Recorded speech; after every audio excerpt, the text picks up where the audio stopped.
Bonsoir mes chers amis, j'espère que vous allez tous bien.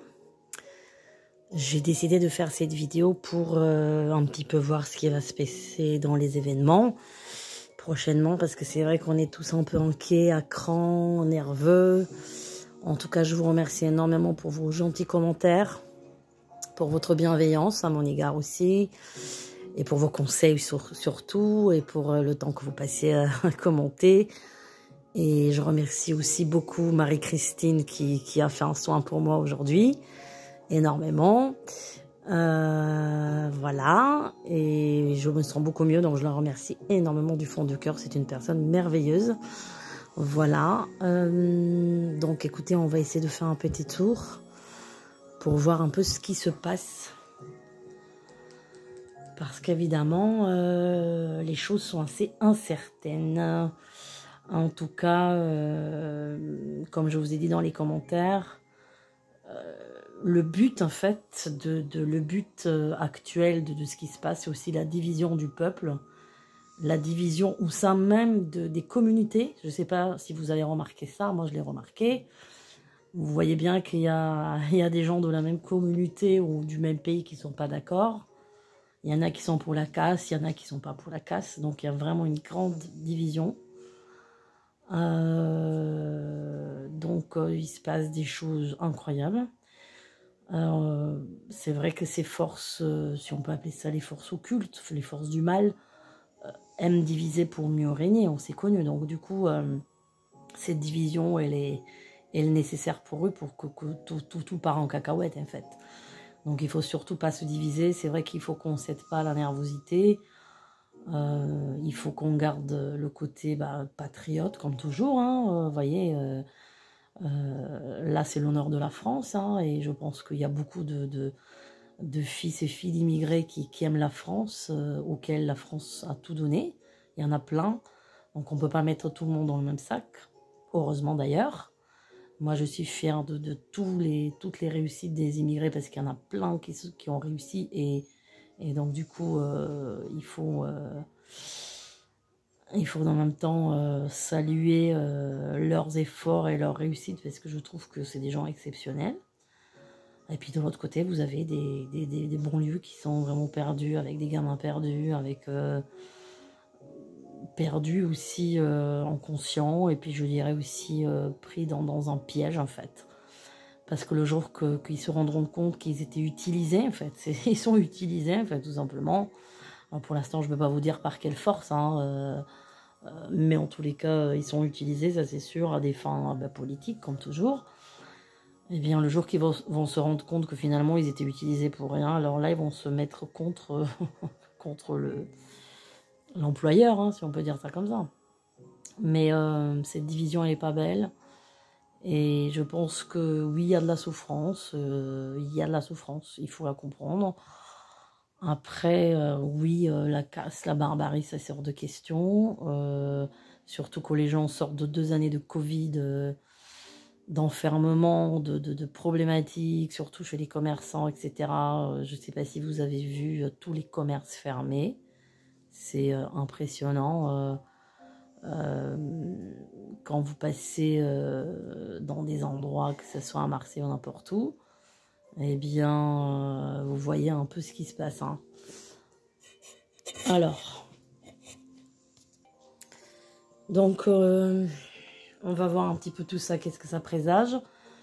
N'oubliez pas, comme je vous ai toujours dit, que dans l'ésotérisme, la France est représentée comme un pays de la délivrance finale. La délivrance finale, c'est quoi? C'est le combat éternel des forces du mal avec les forces du bien, et la destruction des forces du mal par les forces du bien. Et du coup, ça ne peut pas se passer d'une manière pacifique, on est bien d'accord. C'est le yin et le yang en même temps. Vous voyez, quand dans l'air, vous avez deux forces opposées, c'est-à-dire des courants d'air chaud et des courants d'air froid, qu'est-ce qui se passe? Il se passe des éclaircies, c'est-à-dire que c'est comme des aimants qui s'opposent. Ça explose d'une certaine manière. Donc, les forces du mal, elles sont à leur apogée de nos jours, dans cette génération qui est une génération malheureusement perdue, je dirais. La jeunesse, c'est une jeunesse perdue. je dirais aussi sacrifié, malheureusement, j'ai pas envie de dire ce terme, mais malheureusement, j'ai très peur que c'est une génération qui vraiment a du pain sur la planche, comme on dit, entre le chat GPT, l'intelligence artificielle, entre toute la poubelle qu'on sort dans les réseaux sociaux, des vidéos de rien du tout, des folies que les enfants regardent et qui sont imprégnés par des images. N'oubliez pas que ce que les yeux imprègnent, ça va dans le cerveau et on n'oublie pas. Les images, on ne les oublie pas. On n'oublie pas une image, on n'oublie pas une odeur. Ça, c'est des choses, des quatre sens qui ne s'oublient pas. Donc les enfants, il faut les protéger au maximum des images négatives.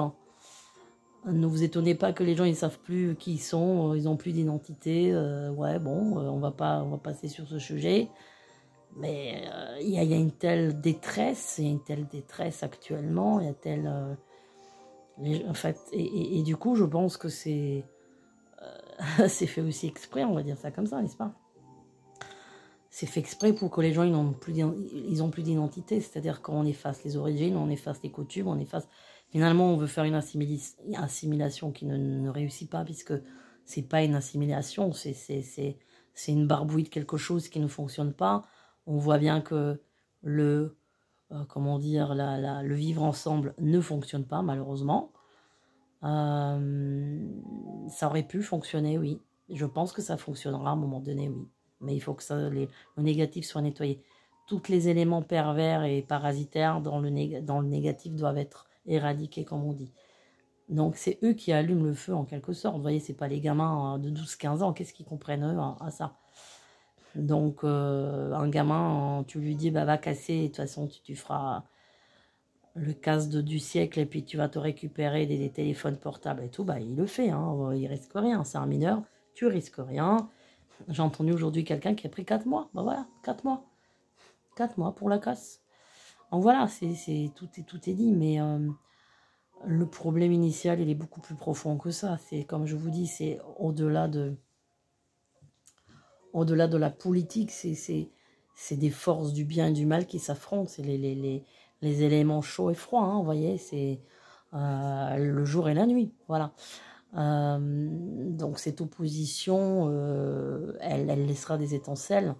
Et ne croyez pas que là, les choses se sont calmées. Méfiez-vous de l'eau qui dort, hein, mes amis.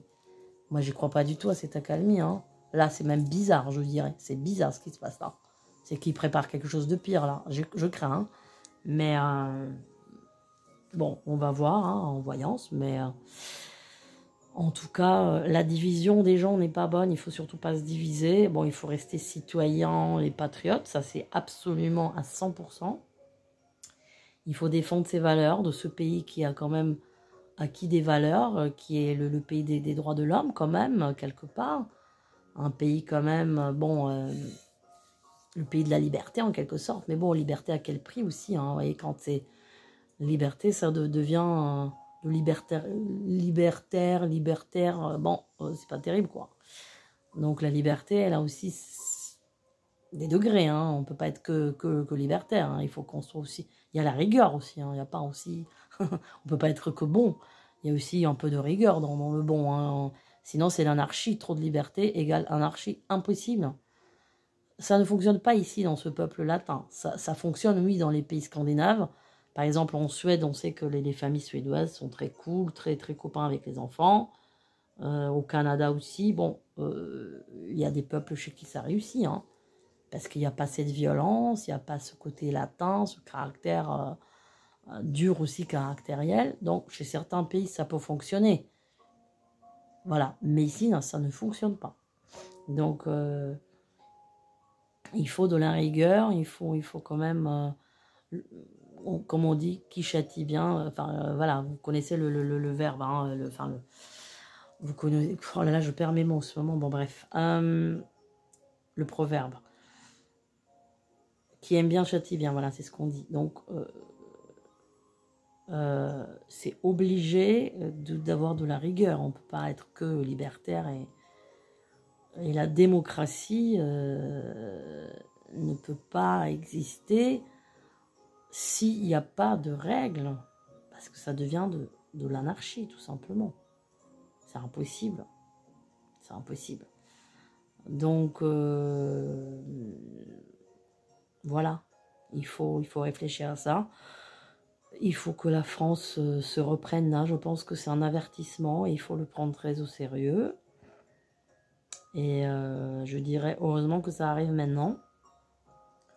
Parce qu'il était temps que les choses changent.